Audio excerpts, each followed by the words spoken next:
Hello guys, welcome to our channel Future Beat by Snoop प्रियो।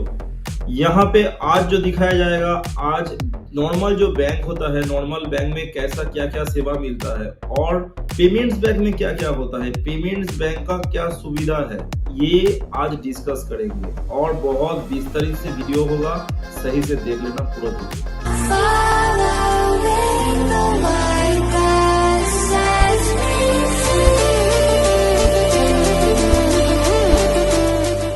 पहले हम बताएंगे कि नॉर्मल जो बैंक होता है यहाँ पे क्या क्या एडवांटेजेस है और क्या क्या डिसएडवांटेजेस है। तो पहले आते हैं एडवांटेजेस में। एडवांटेजेस में जो चीज है, पहले ही है stability and reliability, long standing history और एस्टैब्लिश्ड सिस्टम। उसके बाद जो दूसरा पॉइंट है वाइड रेंज ऑफ सर्विस। मतलब वाइड रेंज क्यों यहाँ पे बोल रहे हैं? वाइड रेंज मतलब आप जितना भी पैसे का ट्रांजैक्शन करो या प्रोडक्ट एंड सर्विस ले सकते हो, वो यहाँ पे लागू है। उसके बाद है स्ट्रॉन्ग रेगुलरिटी ओवरसाइट, मतलब provides consumer protection and financial security. मतलब सिक्योरिटी बेस्ड में एडवांटेज वाइज नॉर्मल बैंक काफी अच्छा परफॉर्म कर रहा है लास्ट बहुत सारे साल में। अभी लास्ट जो पॉइंट है personalize service, face to face interaction and expert advice.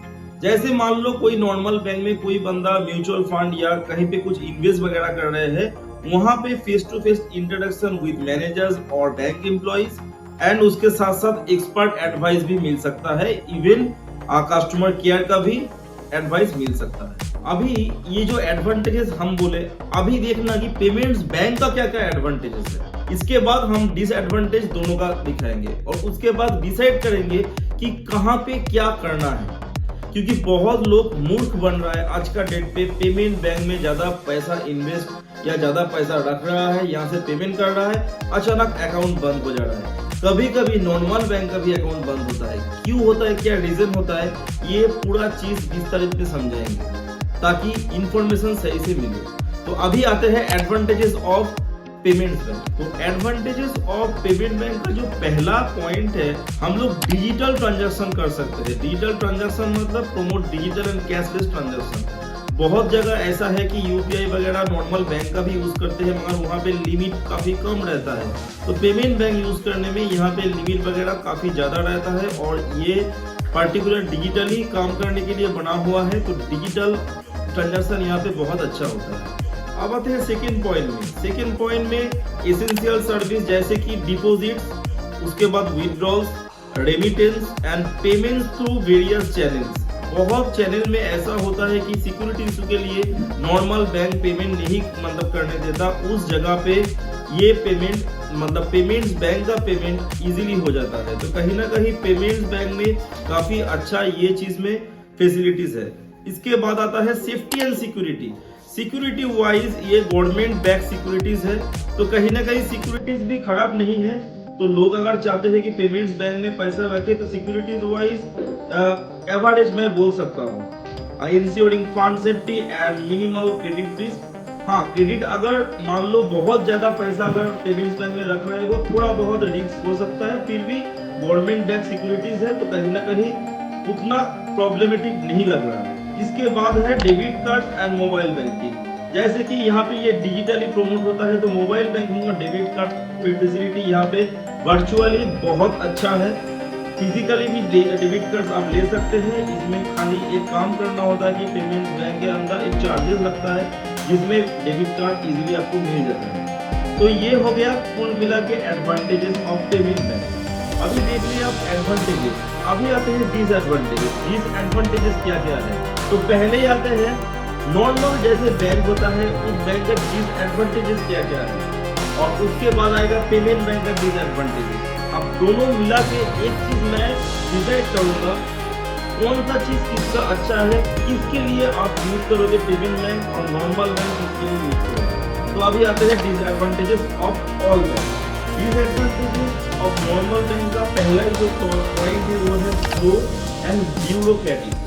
मतलब यहाँ पे transaction can be time consuming, time काफी लगता है। और इसके साथ साथ आप जो भी ट्रांजैक्शन बड़ा या छोटा करोगे, वो कहीं ना कहीं अगर सही ट्रांजैक्शन नहीं हुआ तो साइबर क्राइम हिट हो सकता है। तो ये एक बहुत बड़ा पॉइंट है और बहुत बड़ा डिसएडवांटेज है नॉर्मल बैंक का। सेकेंड जो पॉइंट है लिमिटेड फ्लेक्सिबिलिटी। लिमिटेड फ्लेक्सिबिलिटी में पहला जो चीज़ आता है यहाँ पे देखिए, कहीं ना कहीं बहुत बैंक ऐसा होता है कि आपका एज और कैपेबिलिटी के हिसाब से आपका पैसा कितना आप ट्रांसफर कर सकते हो या कितना यूज कर सकते हो, उसका एक बेसिक लिमिटेशन रहता है। उसके बाद 3 नंबर जो पॉइंट है वो है पेपर वर्क इंटेंसिव, मतलब पेपर बहुत जरूरी होता है यहाँ पे। ऑफन रिक्वायर्स एक्सटेंसिव डॉक्यूमेंटेशन, कभी कभी केवाईसी बार बार डालना पड़ता है। कभी भी बड़ा ट्रांजैक्शन होता है तो अकाउंट कुछ दिन के लिए होल्ड हो जाता है, उसके बाद फिर जब केवाईसी डॉक्यूमेंट जमा करोगे उसके बाद ही ये चीज फिर ओपन होगा। Less innovative may lag behind in adopting new technologies. कहीं ना कहीं ऐसा होता है कि सेम चीज में आप लोग जैसे पेमेंट ट्रांसफर वगैरह करते हो, सेम प्लेटफॉर्म में एक ही चीज आप कर सकते हो। और कहीं ना कहीं यहाँ पे और एक डिसएडवांटेजेस है, आप जब भी कभी लंबा ट्रांजैक्शन कर रहे हो या बड़ा ट्रांजैक्शन कर रहे हो या हाई ट्रांजैक्शन हो रहा है, बहुत ज्यादा चांसेस है कि ये account as a cyber crime activities के लिए लागू हो जाए और उसके बाद ये अकाउंट कभी भी स्टॉप लग सकता है। स्टॉप अगर लगेगा तो ये अकाउंट परमानेंट ब्लॉक हो जाएगा, चाहे वहां पे जितना भी पैसा रहे वो पैसा आप बैंक विजिट करके भी उठा नहीं पाते हो। ये बहुत सारे केसेस में हुआ है। एक एग्जांपल मैं स्क्रीन में दिखा रहा हूं, आप लोग देख लो। यहाँ पे ऑलरेडी 42,000 का बैलेंस है, मगर ये अकाउंट साइबर क्राइम के लिए लॉक हो चुका है। मगर ये यूजर कभी भी साइबर क्राइम वगैरह में कोई फ्रॉड ट्रांजैक्शन या कोई फ्रॉडुलेंट नहीं किया, नॉर्मल ट्रांजैक्शन करता है, मगर थोड़ा हाई ट्रांजैक्शन होता है, ज्यादा यूपीआई वगैरह यूज करते हैं, तो इसका एक डिसएडवांटेजेस अभी नॉर्मल बैंक का लागू है। नेक्स्ट जो आ रहा है disadvantages of payment bank. Disadvantages payment bank का पहला ही जो है, बहुत लिमिटेड सर्विसेज है। यहाँ पे क्रेडिट कार्ड्स वगैरह, लोन्स वगैरह नहीं मिलता है अकॉर्डिंग टू यूजर। मतलब आप चाहे जितना भी बहुत बड़ा ट्रांजैक्शन करते हो या अकाउंट में बहुत बैलेंस मेंटेन करते हो, वहां पे भी ऐसा लोन्स या क्रेडिट कार्ड का ऑफर नहीं मिलता है पेमेंट बैंक के लिए, क्योंकि वो नॉर्मल बैंक नहीं होता है। तो पेमेंट बैंक जनरली पेमेंट करने के लिए होता है, तो चाहे आप जितना भी बैलेंस मेंटेन करो, ये लोग कभी भी लोन वगैरह या क्रेडिट कार्ड का ऑफर नहीं देता है। नेक्स्ट जो है डिपॉजिट लिमिट, यहाँ पे डिपॉजिट का मैक्सिमम लिमिट है 2 लाख रुपया, इसके बाद डिपॉजिट नहीं होता है यहाँ पे। ये एक सबसे बड़ा बैकडेट है। ये यहाँ पे कभी ना कभी जितना भी मतलब रूल्स रेगुलेशन है, ये सबसे बड़ा डिसएडवांटेजेस है, क्योंकि नॉर्मल बैंक में आप कभी भी कितना भी पैसा जमा कर सकते हो। अगर बाई चांस बैंक होल्ड भी करे तो वो अगर पैसा जेन्युइन व्हाइट मनी है तो आप क्लेम कर सकते हो, वो आपको मिल जाता है। मगर यहाँ पे 2 लाख मैक्सिमम डिपॉजिट कर सकते हो। उसके बाद है डिजिटल रिलायंस, मतलब बहुत ज्यादा डिपेंडेंसी यहाँ का विदाउट इंटरनेट एक्सेस या डिजिटल लिटरेसी का, मतलब उसके बिना ये पैसा नहीं उठा पाओगे। अगर इंटरनेट नहीं चल रहा है तो पैसा उठाने का एक्स्ट्रा माध्यम नहीं है। और अगर डेबिट कार्ड भी फिजिकल लिया हो, वहां पे भी एक चीज करना होगा कि मैक्सिमम लिमिट बहुत कम रहता है, 30 या 25 हजार का। तो ये थोड़ा बैकडेट है ये चीज में। उसके बाद है अवेयरनेस और इंफ्रास्ट्रक्चर। यहाँ पे जो अवेयरनेस और इंफ्रास्ट्रक्चर है, बहुत जगह ऐसा है कि एजेंट वगैरह नहीं मिलता है, यहाँ पे पेपर वर्क नहीं है, यहाँ पे डिजिटली सब कुछ दिया जाता है। तो कहीं ना कहीं अगर कुछ पैसा का ट्रांजैक्शन में कुछ प्रॉब्लम हुआ, अचानक ब्लॉक हुआ, तो आपको कस्टमर केयर के बिना यहाँ पे अदर्स कोई ऑप्शन नहीं है कि आप कुछ कहीं पे भी क्लेम कर सकते हो, या कोई ब्रांच वगैरह नहीं है जहाँ पे आप विजिट कर सकते हो। कोई ऑफिस वगैरह जनरली नहीं होता है कि जहाँ पे आप विजिट कर सकते हो। आपको फोन करके ही आपका डॉक्यूमेंटेशन सब कुछ ठीक कराना है। बाई चांस अगर नेटवर्क नहीं है, ऐसा जगह आप पहुंच गए हो, वहां पे पैसा निकालने का कोई चांसेस ही है नहीं। तो ये बहुत ज्यादा डिसएडवांटेजेस है। अभी आते हैं डायरेक्टली हम यहाँ पे कैसे पैसा रखना चाहिए, ये थोड़ा डिस्कस करेंगे। तो आप लोग देखें कि डिसएडवांटेज और एडवांटेजेस नॉर्मल बैंक और पेमेंट बैंक का क्या क्या है।